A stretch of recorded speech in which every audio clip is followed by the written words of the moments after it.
My wife told me she would never get pregnant or have a child for anyone. But I came home to find out that she had been pregnant for a month, and I had just returned from a 2-month business trip. Fernando, listen to me carefully. I, Julia, have no intention of ever having children because no man is worth the pain of carrying a child for 10 months. Julia told me this during a company dinner. As I left the gathering amidst the complex gazes of others, I returned home only to find a package waiting for me. Julia's pregnancy report. She was already 1 month along, and I had just come back from a 2-month business trip. Despite this profound betrayal, I felt an unexpected sense of relief. I calmly called Julia and said, "Let's find a time to get divorced." "Fernando, what are you talking about?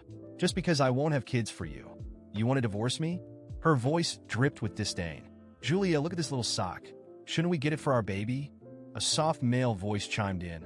It was Miguel, her childhood friend. The call ended abruptly. I glanced at the villa I had called home for 7 years and exhaled deeply. This house had been purchased outright before our marriage, but now it felt tainted. I decided to move out and sell it. As I packed my things, the door swung open. Julia entered, her arm entwined with Miguel's. "Fernando, where are the slippers? Miguel is cold. Could you grab a pair for him?" Julia commanded me. As usual, Miguel wore a smug smile, his eyes taunting me as he softly added, "Fernando, could you help us out?" I shoved my design sketches into my suitcase without responding or looking at them. Their presence made me nauseous, like being drunk and then getting into a bumpy car surrounded by a sickly sweet perfume. "Are you deaf?" Julia yelled, throwing one of her high heels at me. I dodged it and shot her a cold glance, but chose silence. Noticing my suitcase for the first time, she frowned and asked, "What's going on?" "I told you on the phone." "Divorce," I replied flatly. Though I had once loved her deeply, disappointment had piled up until love vanished in an instant. "Fernando, are you throwing a tantrum?" "I've told you before, I'm not into women." "Julia is just my best friend," Miguel added mockingly. "Let's make amends. Please don't be upset. I'll try not to bother Julia anymore." "Miguel, what did you do wrong?" "It's Fernando's jealousy that's causing all this trouble. It has nothing to do with you. And he's upset just because I won't give him children." Julia shot me a loathing look. She glared at me and said, "If I had known you'd react this way, I wouldn't have married you." "It's not too late to leave," I said, securing my suitcase and checking my drawing equipment before heading for the door. "I'll list the villa with an agent. You should hurry and move out." "You're selling our house?" Julia shrieked. Suddenly, she grabbed my arm. "Fernando, I'm only refusing to have kids. Is that really worth a divorce? We agreed you wouldn't pressure me about children. You brought it up in front of everyone today. I only spoke my mind. Don't touch me. You're filthy," I retorted, shaking off her grip. "Filthy?" Julia shot back, incredulous. "Are you out of your mind, Fernando?" Her anger flared even more. She had always been proud, and my blatant disdain was clearly unbearable for her. "Isn't that the case?" I countered. "And it was Enrique who brought up the child today, not me. But even if it were me, you should have saved face for me in front of others. Instead, you didn't. Do you think so little of me? Who doesn't know you and Enrique are close?" "He was just speaking for you," she snapped. "And what face do you think you need? I'm the company's chairwoman. It's because I'm your wife that you have any face at all. Once we're divorced, what will you have left?" Her face was filled with mockery as she looked at me. I fell silent, struggling to comprehend how she could say such things. Seeing my silence, Julia thought she had me cornered. She pointed at me and said, "Now apologize to Miguel immediately, or I won't forgive you. Fernando loves you so much. It's normal for him to be jealous." "He doesn't need to apologize," Miguel chimed in with a tone that seemed understanding, but was filled with provocation and smugness. "Did you hear that, Fernando? Miguel is so kind and generous while you're always petty," Julia scoffed. "If Miguel wasn't into women, I might not have even chosen you, because you've been such a disappointment."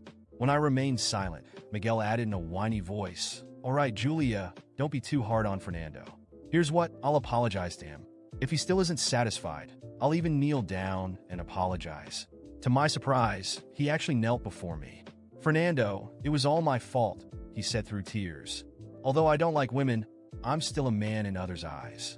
Being around Julia must make you feel embarrassed. That's my oversight, Fernando. I sincerely apologize to you now and promise to cut ties with Julia." Julia's anger only intensified at this scene. She slapped me across the face without warning. I casually brushed her hand away and looked at them coldly. How could she betray me and still have the audacity to lay a hand on me? How dare you hit me? She exclaimed, disbelief written all over her face.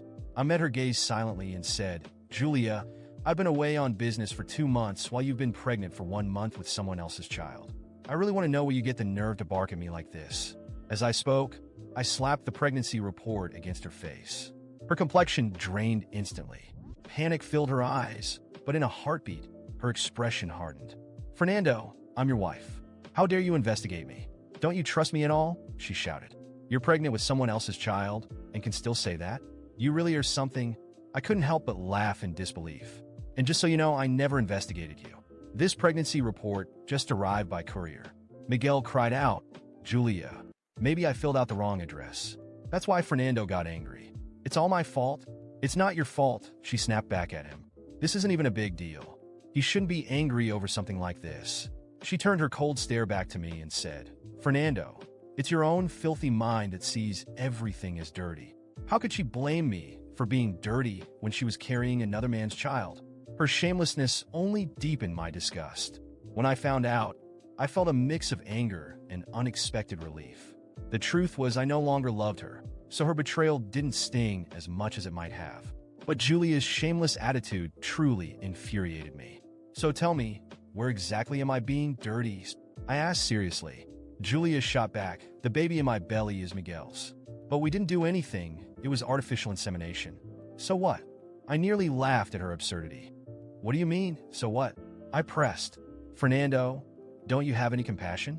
Miguel has faced immense pressure from his family because of his sexual orientation. He wants a child to ease their worries. And since we grew up together, I felt I had an obligation to help him, she continued. Would you really want to see Miguel suffer under that pressure? Her self-righteousness was astounding, as if she had performed some grand act of charity. I couldn't help but laugh at the sheer absurdity of it all. Julia, we've been married for years, and you wouldn't even consider having a child with me. You publicly declared today that no man is worth the suffering of 10 months of pregnancy. Yet here you are pregnant with another man's child. Where's your dignity? I coldly asked. Julia glared at me and said, So you're still upset because I won't have your child? You're so petty. I'm just disappointed in you. Enough. I really don't want to waste my time arguing with your ridiculous logic. I waved my hand dismissively. I'll prepare the divorce papers, and you should hurry up and move out. With that, I turned to leave. Miguel suddenly cried out, Julia, if you two get divorced, our baby will be born into a single-parent household. He was clearly hoping Julia would take this opportunity to declare she'd marry him, thus avoiding any talk of single parenthood. But Julia grabbed me by the arm with disgust in her eyes and said, Fernando, stop making a scene. You heard what was said. If we divorce, this baby will be raised without both parents. You can't be so cold-hearted. So, what do you mean? I asked. You're suggesting we stay married and raise the child together with Miguel? I wanted to knock some sense into her. It was unbelievable. Miguel jumped in again. Fernando, you don't need to worry about this. Once the baby is born, I'll be around to help take care of it. And then we'll all live happily together as a family of 4.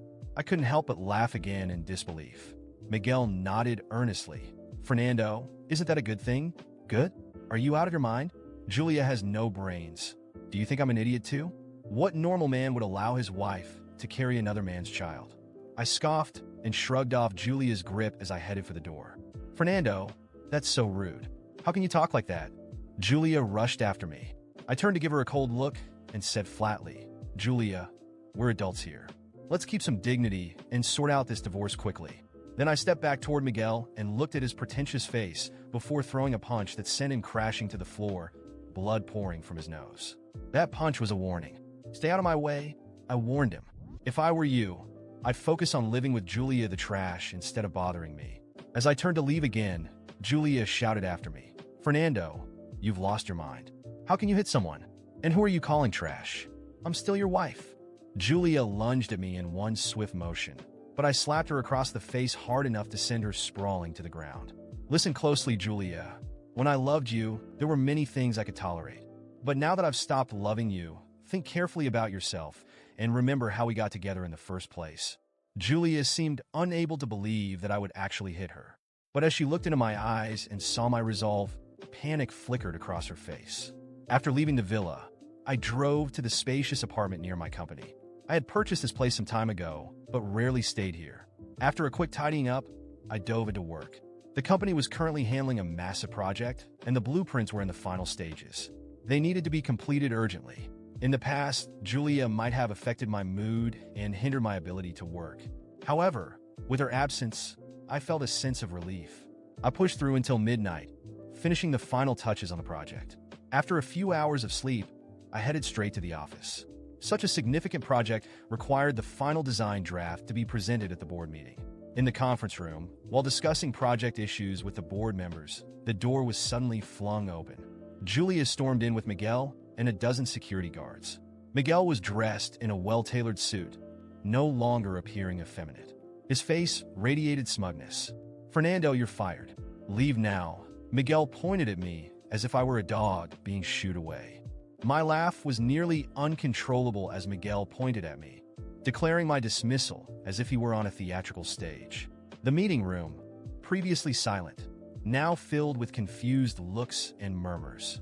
The board members, people who knew my work well, exchanged glances, unsure how to react to the absurd scene unfolding before them. I took a deep breath, composing myself. I looked directly at Miguel, who wore his usual smug smile, and said with as much calm as I could muster, "Miguel, I don't know who gave you this illusion of power, but this company is mine, and there's nothing you can do to remove me." He blinked a few times, clearly unsettled by my calm tone, but before he could open his mouth, I continued, "Oh, and by the way, storming into a private meeting with security guards isn't just against company policy. It's a crime. I'll enjoy suing you for trespassing and public harassment." His face turned red with anger, but he still tried to maintain his composure. "Fernando, this is ridiculous. Julia and I own the company now. She transferred her shares to me, and I'll run things my way." That was when I noticed Julia standing behind him, wearing the same contemptuous expression she had shown before. Arms crossed, she radiated superiority. "Did you really think I wouldn't have a plan, Fernando? While you worked day and night, I made sure everything would fall under my control. And now you're out." It was unbelievable. Julia, the woman I had shared my life with for years, now stood beside Miguel, actively trying to destroy everything I had built. Yet instead of exploding in anger, I smiled. A cold, ironic smile. "You two really think you caught me off guard, don't you?" I said, pulling out my phone and scrolling through my gallery. "First of all, Julia, you seem to have forgotten a small detail. The transfer of shares you're bragging about was done illegally because our marriage agreement includes a clause prohibiting the sale of shared assets without my consent. And, as far as I can see, you never consulted me about this." Julia's face paled for a moment, but quickly recovered. "That doesn't matter. I have proof that you're not a trustworthy husband. Do you think no one will believe me?" At that moment, I connected my phone to the projector in the room and began playing a video. It was a recent recording of a conversation between Julia and Miguel, captured by a device I had placed in the house days before I moved out. In the recording, Julia outlined her plans to deceive the company, transfer the shares, and ultimately get rid of me. Julia's panicked expression as the video played was priceless. Miguel, on the other hand, began visibly sweating. This doesn't prove anything," he stammered, his voice trembling. "You can't use private recordings against us." "Oh, but I can," I replied calmly, "especially when they prove you're attempting fraud. I've already sent all this to my lawyer, and he's handling the rest." The meeting room was completely silent. The board members now looked at Julia and Miguel with obvious disdain. My tone hardened. "Julia, Miguel, you may try to destroy what I've built, but you won't succeed. And now that I have enough evidence, not only will you lose this company, but you'll also face legal consequences." Julia tried to speak, but I raised a hand to stop her. "Enough. This is over for both of you. I'll make sure everything you've done is exposed." The security guards, who had been standing like statues, began shifting uncomfortably, unsure of what to do. Then one of the board members, an older and respected man named Augusto, stood and spoke for the first time. "Fernando, I believe everyone here agrees that your leadership is indispensable. You have our full support to resolve this situation." With Augusto's authority backing me, Julia and Miguel began verbally attacking each other, each blaming the other for the fiasco. I left the meeting room, letting them drown in the chaos they had created. In the following days, the share transfers were reversed, and Julia was formally charged with fraud and violating our marital agreement. Miguel, attempting to escape the accusations, fled but was soon found hiding in a cheap apartment. As for me, I regained full control of the company and, for the first time in months, felt I had complete autonomy over my life. Not only was I free from a woman who never respected me, but I had also exposed her true nature and that of her accomplice, who tried to play the villain. Today, I look back with no regrets. Julia and Miguel destroyed themselves, while I rebuilt my life stronger and more determined than ever. And above all, I proved that no one crosses me without consequences. The silence in the meeting room was almost palpable, broken only by Miguel's authoritative voice. "Fernando, you're fired. Leave now." He pointed at me as if I were a dog being shooed away, and Julia, standing beside him, wore that smug smile only she could manage. The smile of someone who believed they had already won. I took a deep breath. My initial instinct was to explode, but I knew that would only give them the spectacle they were hoping for. Instead, I straightened my posture and looked around. The board members appeared visibly uncomfortable with the way the meeting was unfolding. Some frowned, while others murmured amongst themselves. There was no indication that they agreed with how Miguel and Julia were handling the situation. "With all due respect, Julia," I began, directing my gaze at her. "And Miguel, of course." I paused strategically, letting my words hang in the air. "I understand that both of you want to humiliate me publicly, but before I leave, I believe I have the right to defend myself and clarify a few things." Julia rolled her eyes. "Fernando, please. You're not important enough to need an explanation." "Am I not?" I shot back with a cold smile. "Perhaps not to you, but to this company, to the work I've done over the years. I believe my contributions speak for themselves. And, more importantly, I think the board deserves to know why you're trying to turn a personal issue into a professional one." This seemed to capture the board's attention. One of them, Mr. Augusto, who had always remained neutral, raised his hand. "Julia, I believe Fernando has the right to speak, given the potential impact of this decision on the company." Julia huffed, clearly irritated. "If that's what you want, then let him speak. But he's only wasting our time." Ignoring her comment, I began. "Over the past few years, I've dedicated my life to this company. My contributions, as many of you know, have been significant to the growth of major projects. I've never brought personal problems into the workplace, but unfortunately, the same cannot be said about Julia and Miguel." Miguel tried to interrupt, but I continued without giving him a chance.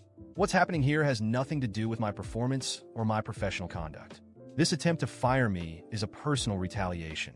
Julia is my wife, or at least she was, until I discovered that she was pregnant by another man while I was away on a business trip. And that man is Miguel." I made sure to look directly at him as I said it. The murmurs in the room grew louder. Some board members looked surprised. Others seemed uncomfortable. "And what does that have to do with your professional conduct?" Julia retorted, trying to regain her composure. "You assaulted Miguel in our home. That's unacceptable, inside or outside of work." "Oh, so that's what this is about?" I asked, feigning surprise. "You're trying to use a personal issue to justify firing me, even though my professional conduct is impeccable? Interesting. Perhaps the board should consider who is truly acting outside professional boundaries here." Mr. Augusto interjected again. "Julia, is it true what Fernando is saying? Is this a personal matter being brought into the corporate sphere?" Julia hesitated. For the first time, her confidence seemed to waver. "That doesn't matter. He's a threat to the integrity of the workplace. Besides, Miguel is already preparing a lawsuit against him for homophobia due to the punch he received." "Homophobia?" I asked, incredulous. "Miguel, if you're going to sue me for something, at least be honest. I punched you because you were disrespecting me and my marriage, not because you're gay. I won't tolerate having the facts twisted." The board began murmuring again. Some members appeared uncomfortable with the mention of a homophobia accusation. "Regardless," I continued, "the focus should be on the leadership of this company. Julia, as president, you're prioritizing your personal problems over the company's interests. That's not just unethical, it's dangerous." Mr. Augusto spoke again. "Julia, I'm hearing very concerning things here. I believe the board needs to seriously discuss your conduct as president." Julia's face turned red. "You can't be serious. I'm the president of this company. Everything I've done has been to protect it.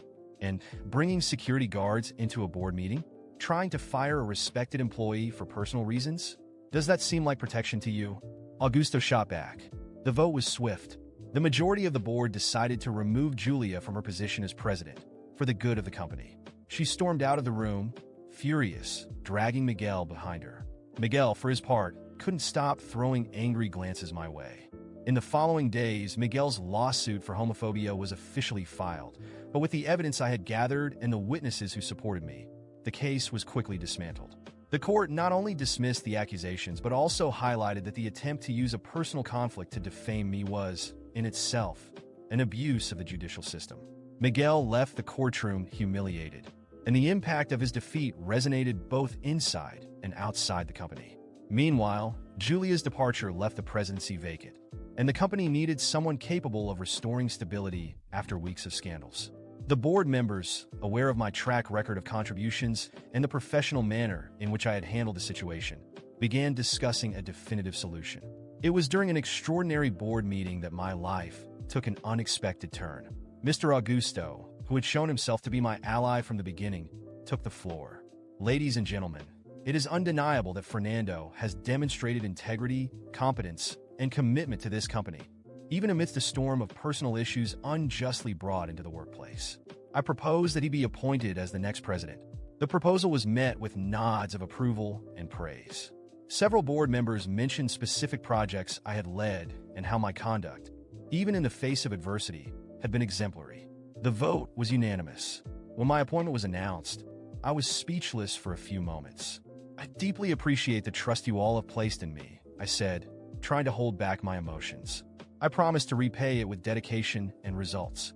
I know the recent events have been difficult for everyone, but I am committed to restoring trust and leading this company to new heights. With my appointment formalized, I immediately began working on initiatives to rebuild the company's reputation and stabilize the workplace environment.